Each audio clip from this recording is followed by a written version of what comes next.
Hi hello അസ്സാം വലൈക്കും. എന്തൊക്കെയുണ്ട് വിശേഷം? എല്ലാവർക്കും സുഖമാണെന്ന് വിചാരിക്കുന്നു. മാഷാ അല്ലാ അൽഹംദുലില്ലാ എനിക്കിവിടെ സുഖമാണ് കേട്ടോ. ഇന്നത്തെ വീഡിയോ വന്നിട്ട് ഒരു ഡേ മൈ ലൈഫാണ് കേട്ടോ. അപ്പം നനച്ചുളിയും കാര്യങ്ങളൊക്കെ കഴിഞ്ഞിട്ടുണ്ട്. പക്ഷേ അതിൻ്റെ ബാക്കി അല്ലറ ചില്ലറ പണികൾ എന്തായാലും ഉണ്ടാവും കേട്ടോ. ഇനിയിപ്പം നമ്മൾ ഈ നനച്ചുളി ചെയ്ത് കഴിഞ്ഞാലും നോമ്പിൻ്റെ തലേന്ന് വരെ എടുക്കാൻ മാത്രമുള്ള പണി നമ്മളെ വീട്ടിലുണ്ടാവും കേട്ടോ. അങ്ങനെ ഇതാ ഞാൻ കിച്ചണിലോട്ട് വന്നിട്ട് വേഗം തന്നെ ചായയൊക്കെ കാച്ചിയെടുത്തു കേട്ടോ. ഞാൻ തലേന്ന് കിടക്കാൻ നേരത്ത് കിച്ചണൊക്കെ ഒന്ന് ക്ലീനാക്കി കൗണ്ടർ ടോപ്പൊക്കെ ഒന്ന് ക്ലീനാക്കിയിട്ടാണ് കേട്ടോ പോയി കിടക്കാറുള്ളത്. അങ്ങനെ ആകുമ്പോൾ തിരിച്ചു വരുന്ന സമയത്ത് നല്ല എനർജറ്റിക് ആയിട്ട് നല്ല ഉഷാറോട് കൂടിയിട്ട് അടുക്കളയൊക്കെ കാണുമ്പോൾ നല്ല എന്താ പറയുക ഉന്മേഷത്തോട് കൂടിയിട്ട് തന്നെ കിച്ചണിൽ കയറാനും ജോലികൾ ചെയ്യാനും ഭയങ്കര ഇൻട്രസ്റ്റ് ആണ് കേട്ടോ, ഇഷ്ടമാണ് കേട്ടോ.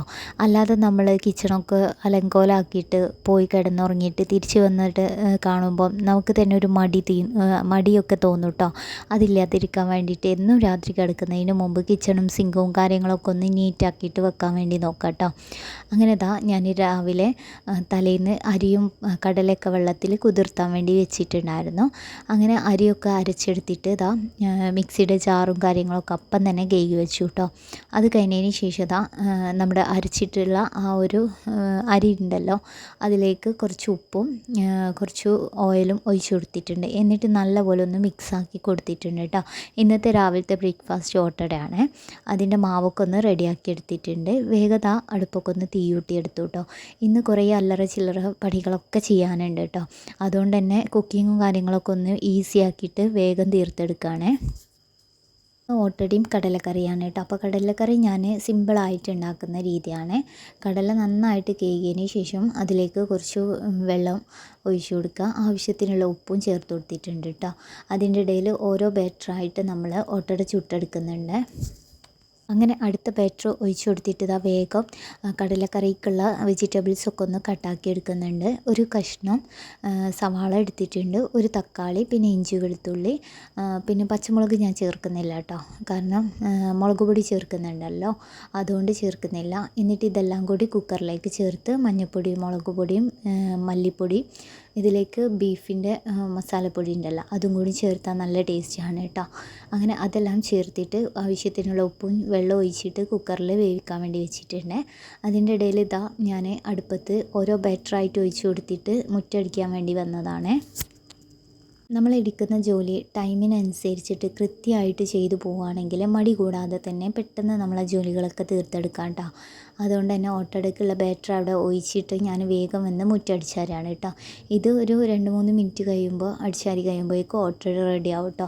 അതിൻ്റെ ഇടയിൽ ഇതാ കുക്കറിൽ കടല കൂകിച്ചെടുക്കുന്നുണ്ട്. നമ്മൾ സ്ത്രീകളെ സംബന്ധിച്ച് ഒരേ ടൈമിൽ നമ്മൾ മൾട്ടിപ്പിൾ ആയിട്ടുള്ള ജോലികളാണ് കേട്ടോ ചെയ്തെടുക്കുക. മൾട്ടിപ്പിൾ ടാസ്ക് പോലെയാണ് കേട്ടോ നമ്മൾ കൈകാര്യം ചെയ്യുക.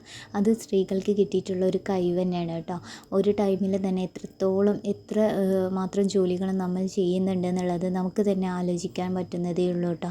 അങ്ങനെ ഞാൻ ഓരോ ബാറ്റർ ഒഴിച്ച് കൊടുത്തിട്ട് ഇതാ മുറ്റം ഇങ്ങനെ അടിച്ചാരി കൊണ്ടുവരുന്നുണ്ട് കേട്ടോ.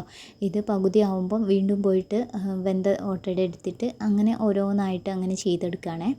അങ്ങനെ ഇതാ മൊത്തം ചമ്മലൊന്ന് കൂട്ടി വാരി കണ്ടത്തിലേക്ക് ഇടുന്നുണ്ട് കേട്ടോ. അങ്ങനെ അടിച്ചു വാരലും കാര്യങ്ങളൊക്കെ കഴിഞ്ഞതിന് ശേഷം ഞാൻ കറിയൊന്ന് വറവിട്ടെടുക്കാൻ വേണ്ടിയിട്ട് വന്നതാണ്. അപ്പോൾ ചട്ടി ചൂടായതിന് ശേഷം കുറച്ച് വെളിച്ചെണ്ണയിലേക്ക് കടുകും കറിവേപ്പിലയൊക്കെ ഇട്ടിട്ടാണ് കേട്ടോ വറവിട്ടെടുക്കുന്നത്. സിമ്പിളായിട്ട് പെട്ടെന്ന് ഉണ്ടാക്കുന്ന കടലക്കറിയാണ് കേട്ടോ. അങ്ങനെ കടലയൊക്കെ നല്ലപോലെ കുക്കറിൽ ആവിയൊക്കെ ഒന്ന് പോക്കിയിട്ട് വെന്തിടണമെന്നൊക്കെ ഒന്ന് നോക്കുന്നുണ്ട് കേട്ടോ. നല്ലപോലെ വെന്ത് കഴിഞ്ഞപ്പം ഈ വറവിട്ടതിലേക്ക് തന്നെ ആ ഒരു ചട്ടി ഉണ്ടല്ലോ അതിലേക്ക് കടലക്കറി ഒഴിച്ച് കൊടുത്തിട്ടുണ്ട്.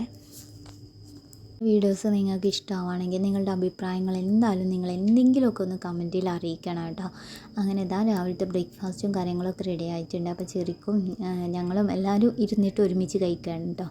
അങ്ങനെ ചെറിയ ഡ്രസ്സൊക്കെ മാറി കഴിക്കാൻ വേണ്ടി വന്നിട്ടുണ്ട്. പിന്നെ ഓട്ടടയും കടലക്കറിയും നല്ല ചൂടോട് കൂടിയിട്ട് ചായയൊക്കെ ഒന്ന് ചൂടാക്കി എടുത്തു കേട്ടോ. അങ്ങനെ ഇതാ ഞങ്ങൾ രാവിലത്തെ ബ്രേക്ക്ഫാസ്റ്റ് കഴിക്കുകയാണ് കേട്ടോ. ഇത് കഴിച്ച് കഴിഞ്ഞിട്ട് വേണം കേട്ടോ ബാക്കിയുള്ള കുറേ പണികളുണ്ടെന്ന് പറഞ്ഞല്ലോ. ഈ നനച്ചുളിയും കാര്യങ്ങളൊക്കെ കഴിഞ്ഞ് കഴിഞ്ഞാൽ ഈ കുപ്പിയും പാത്രങ്ങളൊക്കെ നമ്മൾ കഴുകി വെക്കും. അതിലേക്കുള്ള സാധനങ്ങളൊക്കെ നിറക്കാൻ പിന്നെ ഒരു ടാസ്ക് തന്നെയാണ് കേട്ടോ. 2-3 ദിവസം മുന്നേ ഞാൻ മുക്കം വെസ്റ്റിന് പോയിട്ടുണ്ടെന്ന് പറഞ്ഞിട്ടുണ്ടായിരുന്നല്ലോ. ആ ഒരു വീഡിയോയിൽ എന്തൊക്കെ വാങ്ങിയിട്ടുള്ളത് എന്നുള്ളത് ഒന്ന് കാണിച്ചു തരാൻ പറഞ്ഞത്. ആ കൂട്ടത്തിൽ വാങ്ങിയതാണ് കേട്ടോ ഈ ഒരു എന്താ പറയുക സെറാമിക്കിൻ്റെ ജാർ കേട്ടോ. ഈ ഒരു ബോട്ടിൽ ഇങ്ങനത്തെ ബോട്ടിലൊക്കെ വാങ്ങാൻ എനിക്ക് ഭയങ്കര ഇഷ്ടമാണ് കേട്ടോ. ഈ സെറാമിക്കിൻ്റെ പല ടൈപ്പിൽ കാണുന്ന ഒരു വെറൈറ്റി ആയിട്ടുള്ള ഒരു സംഭവമാണ്. അങ്ങനെ അതിന് മൊഞ്ചൊക്കെ കണ്ടിട്ടാണ് കേട്ടോ വാങ്ങിയിട്ടുണ്ടായിരുന്നത്. 80 രൂപയാണ് കേട്ടോ ചെറിയൊരു ബോട്ടിലിന്. അപ്പോൾ ഈ ഒരു ബോട്ടിൽ ഒന്ന് മാത്രം വാങ്ങി കേട്ടോ. ആ ഒരു മൊഞ്ച് കണ്ടിട്ട് വാങ്ങിയതാണ്. അങ്ങനെ ഇതാ ഞാൻ ഇതുപോലത്തെ മസാല ബോക്സ് ഉണ്ട് കേട്ടോ. ആ മസാല ബോക്സൊക്കെ ഒന്ന് കഴുകി വെച്ചിട്ട് ഉണങ്ങിയതിന് ശേഷം ഇതാ അതിലേക്ക് ഓരോ മസാലയായിട്ട് ചേർത്ത് കൊടുക്കുന്നുണ്ട് കേട്ടോ. ഇത് നമ്മൾ ഇപ്പം തന്നെ എടുത്തു വെച്ചാൽ നമുക്ക് ഈസി ആയിട്ട് കുക്കിങ്ങും കാര്യങ്ങളൊക്കെ നല്ലപോലെ ആ ഒരു ഭംഗിക്ക് അങ്ങോട്ട് പോയിക്കോളൂ കേട്ടോ. പിന്നെ കുറച്ച് കറാമ്പൂ, ഏലക്കായ്, പട്ട ഇങ്ങനത്തെ സംഭവങ്ങളൊക്കെ ഞാൻ ഇതിലാക്കിയിട്ടുണ്ട് കേട്ടോ. പിന്നെ ഇതിലേക്ക് കുരുമുളകും കൂടി മണി ഉണ്ടല്ലോ, കുരുമുളക് മണി, അതും കൂടി ചേർത്ത് കൊടുത്തിട്ടുണ്ട്. അങ്ങനെ ഇതാ ഇത് മൊത്തം ഈ ഒരു മസാല ബോക്സ് ഫില്ല് ചെയ്ത് കൊടുത്തിട്ടുണ്ട് കേട്ടോ. ഇനി ഇതിലേക്ക് കുറച്ചും കൂടി പട്ടയും ഗ്രാമ്പും ഏലക്കായും ഒക്കെ വാങ്ങണം കേട്ടോ. അപ്പോൾ പിന്നെ ഇത് ഫുള്ളാവും.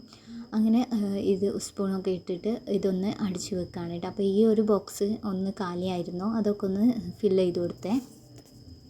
ഇതുപോലത്തെ ബോട്ടിൽസൊക്കെ നല്ല വൃത്തിയായി കഴുകി ഉണക്കി സൂക്ഷിച്ച് വെച്ചതാണ് കേട്ടോ. ഇനി ഇതുപോലത്തെ ഓരോ സംഭവങ്ങളൊക്കെ ഇട്ട് വെക്കാനുള്ളതാണ്. അപ്പോൾ നമുക്ക് കുറച്ച് കാരക്കയും കുറച്ച് നോമ്പിനേക്കുള്ള ഐറ്റംസൊക്കെ കിട്ടിയിട്ടുണ്ടായിരുന്നു കേട്ടോ. അതൊക്കെ ഒന്ന് ഇതുപോലത്തെ ബോട്ടിലാക്കി കൊടുക്കുകയാണ് കേട്ടോ. ഈ ഒരു കാരക്ക മൊത്തം ഒന്ന് ഈ ഒരു ബോട്ടിലാക്കിയിട്ട് ഒന്ന് അടിച്ചു വെക്കും കേട്ടോ. പിന്നെ ഇതാ നമ്മൾ പത്തിരിപ്പൊടി ഉണ്ടായിരുന്നു, അതൊന്ന് ഇതുപോലത്തെ പത്തിരിപ്പൊടി നമ്മൾ ആദ്യം തന്നെ ഇട്ട് കൊടുത്തിട്ടുള്ള ആ ഒരു ബോട്ടിൽ തന്നെയാണ് കേട്ടോ ചേർത്ത് കൊടുക്കുന്നത്. എന്നിട്ട് അതും കൂടി ചേർത്തിട്ട് നല്ലപോലെ ഒന്ന് അടിച്ചു വെക്കും കേട്ടോ. ഈ ഒരു കുപ്പിക്ക് നിറച്ചും പത്തിരിപ്പൊടി ഉണ്ട് കേട്ടോ. അപ്പോൾ ഇത് നമ്മൾ നോമ്പ് പകുതി വരെ നമുക്ക് ഉപയോഗിക്കാൻ മാത്രം ഉണ്ട് കേട്ടോ. ഇനി കുറച്ചും കൂടി ഒന്ന് ഉണക്കി പൊടിച്ചെടുക്കണം കേട്ടോ. പിന്നെ ഇന്നാൾ ഒരാൾ ചോദിച്ചിട്ടുണ്ടായിരുന്നു, ഈ പച്ചരി എന്താണ് വെയിലത്തിട്ട് ഉണക്കിയിട്ട് ചെയ്യാമെന്ന് ചോദിച്ചിട്ടുണ്ടായിരുന്നു. ഇത് പത്തിരിപ്പൊടി ഉണ്ടാക്കാൻ വേണ്ടിയിട്ടാണ് കേട്ടോ. അത് നമ്മൾ വെയിലത്തിട്ടിട്ട് ഒന്ന് ഉണക്കിയിട്ട് മില്ലിൽ കൊണ്ടുപോയി പൊടിപ്പിച്ചെടുക്കും കേട്ടോ. പിന്നെ വെയിലത്തിട്ട് ഉണക്കിയത് കൊണ്ട് തന്നെ വറുക്കേണ്ട ഒന്നും ആവശ്യമില്ല കേട്ടോ, പുറത്ത് തന്നെ വെച്ചാൽ മതി. പിന്നെ ഇതാ കുറച്ച് പഞ്ചസാരയും ഉണ്ടായിരുന്നു, അതൊക്കെ ഇതുപോലത്തെ ബോട്ടിലാക്കിയിട്ട് മാറ്റിയാണ് കേട്ടോ. ഇതുപോലത്തെ കണ്ടെയ്നറും ബോട്ടിൽസൊക്കെ ഇവിടെ പണ്ടേക്കും ഉള്ളതാണ് കേട്ടോ. അതാണ് പിന്നെ ഇങ്ങനത്തെ ബോട്ടിൽ കാണാൻ പറ്റുന്നത്. പിന്നെ ഇതാ കുറച്ച് പഞ്ചസാര തീർന്നിട്ടുണ്ടായിരുന്നു കേട്ടോ, അതിലൊക്കെ ഒന്ന് ഫില്ല് ചെയ്ത് കൊടുത്തു കേട്ടോ. ഇനിയും പഞ്ചസാര ബാക്കി വന്നപ്പം വേറൊരു ബോട്ടിലൂടെ ആക്കിയിട്ട് ഇതേപോലെ പഞ്ചസാര ഒന്ന് നമ്മൾ നിറച്ചിട്ട് അത് ബോട്ടിൽ നന്നായിട്ട് എറുമ്പൊന്നും വരാത്ത രീതിയിൽ ഒന്ന് ആക്കി കൊടുക്കുകയാണ്. പിന്നെ കുറച്ച് കരിഞ്ചീരകം ഉണ്ടായിരുന്നു കേട്ടോ, അതും കൂടി പാത്രത്തിലാക്കി. പിന്നെ ഇതുപോലത്തെ സേമിയം, പിന്നെ കുറച്ച് കുരുമുളക്, അതുപോലത്തെ ഐറ്റംസൊക്കെ ഉണ്ട് കേട്ടോ. പിന്നെ കുറച്ച് ചായപ്പൊടി, അതും ഇതുപോലെ ഒരു ബോട്ടിലാക്കിയിട്ട് എടുത്ത് വെച്ചു കേട്ടോ. എല്ലാം നമ്മൾ ഇതുപോലത്തെ കവറിൽ നിന്നും മാറ്റിയിട്ട് ഇതേപോലെ എന്തെങ്കിലുമൊക്കെ ബോട്ടിലാക്കി വെക്കുമ്പം എടുക്കാനും ഈസി ആയിരിക്കും കേട്ടോ. പിന്നെ ഇതാ ഓയിൽ എടുക്കാൻ വേണ്ടിയിട്ട് ഒരു ബോട്ടിലിൽ ഓയിലും കൂടി ആക്കി കൊടുക്കുന്നുണ്ട്. ഒട്ടും വെള്ളമില്ല എന്നുള്ളത് ഉറപ്പ് വരുത്തിയതിന് ശേഷമാണ് കേട്ടോ ഞാൻ ഇതിലേക്ക് ഓയിലും കാര്യങ്ങളൊക്കെ ഒന്ന് ഒഴിച്ച് കൊടുത്തിട്ടുണ്ടായിരുന്നത്. പിന്നെ ഇത് നമ്മൾ മസാല ബോക്സ്, ഈ ചിക്കൻ മസാല, സാമ്പാർ പൊടി അങ്ങനത്തെ ഐറ്റംസൊക്കെ ഉണ്ടല്ലോ, അതൊക്കെ ഒരു ബോട്ടിലാക്കിയിട്ട് വെക്കും കേട്ടോ. പിന്നെ നമ്മൾ എടുത്തിട്ട് പിന്നെ ബാക്കി വരുന്ന സംഭവങ്ങൾ വേറൊരു ബോട്ടിലാക്കിയിട്ട് മാറ്റും. ചെറിയ കുഞ്ഞു പാത്രങ്ങളുണ്ടല്ലോ, കുപ്പികൾ, അതൊക്കെ വെക്കുന്ന സ്റ്റാൻഡാണ് കേട്ടോ ഇത് നമ്മൾ നമ്മളെ വിറകടുപ്പിൻ്റെ അടുത്തുള്ള അവിടെയാണ് കേട്ടോ വെക്കാറുള്ളത്. ഇത് നമുക്ക് എപ്പോഴും എടുക്കാൻ പറ്റുന്ന കോലത്തിൽ പെട്ടെന്ന് കിട്ടേണ്ട സാധനങ്ങളാണ് കേട്ടോ. ഇതുപോലത്തെ ഒരു എന്താ പറയുക, അൾമറയിൽ വെക്കുക കേട്ടോ. ഇത് പണ്ടത്തെ ഇതാണ് കേട്ടോ. പണ്ടൊക്കെ വീട്ടിൽ സാധനങ്ങളൊക്കെ വെച്ചിട്ടുള്ള അല്ലെങ്കിൽ കടകളിലൊക്കെ ഉണ്ടായിരുന്ന ആ ഒരു അൾമറ പോലത്തെ സംഭവമാണ് കേട്ടോ. ഇത് ഞാൻ ഈ ഒരു ഭാഗത്താണ് കേട്ടോ സെറ്റ് ചെയ്തിട്ടുള്ളത്. പഴയ വീടായതുകൊണ്ട് തന്നെ മൊത്തം ചുമരുമേൽ നമ്മുടെ ഈ ഒരു കരിയും കാര്യങ്ങളൊക്കെ ഉണ്ടാവും കേട്ടോ. അങ്ങനെ ഇതാ നമ്മുടെ ഈ ഒരു അടുപ്പിൻ്റെ ആ ഒരു ഭാഗത്തുണ്ടല്ലോ ഒരു ചോക്കനോട് വരച്ച പോലെ തോന്നുന്നുണ്ടാവും കേട്ടോ. ഇവിടെ നിറച്ചും എറുമ്പ് വരാറുണ്ട്. അപ്പോൾ അതിന് വരാതിരിക്കാൻ വേണ്ടിയിട്ടാണ് കേട്ടോ അതുപോലെ ഇങ്ങനെ ചോക്ക വരച്ചു കൊടുത്തിട്ടുള്ളത്. പിന്നെ ഇതാ നമ്മൾ അടുപ്പിൻ്റെ മീൻനിരൻ്റെ മുകളിലായിട്ട് ഇതുപോലത്തെ പേപ്പറുകൾ എന്താ പറയുക, പശ തേച്ച് ഒട്ടിച്ചതാണ് കേട്ടോ. പശ എന്ന് വെച്ചാൽ മൈദപ്പൊടി വെച്ചിട്ട് ഒട്ടിച്ച് കൊടുക്കുന്നതാണ് കേട്ടോ. അപ്പോൾ അതൊക്കെ ആകെ കുറേ ആയിട്ടോ അപ്പോൾ ഞാനിത് മാറ്റി. ഇങ്ങനെ ഇതാ ഒട്ടിച്ചിട്ടുള്ള പഴയ പേപ്പറും കാര്യങ്ങളൊക്കെ ഒന്ന് അടർത്തി കൊടുക്കുന്നുണ്ട് കേട്ടോ.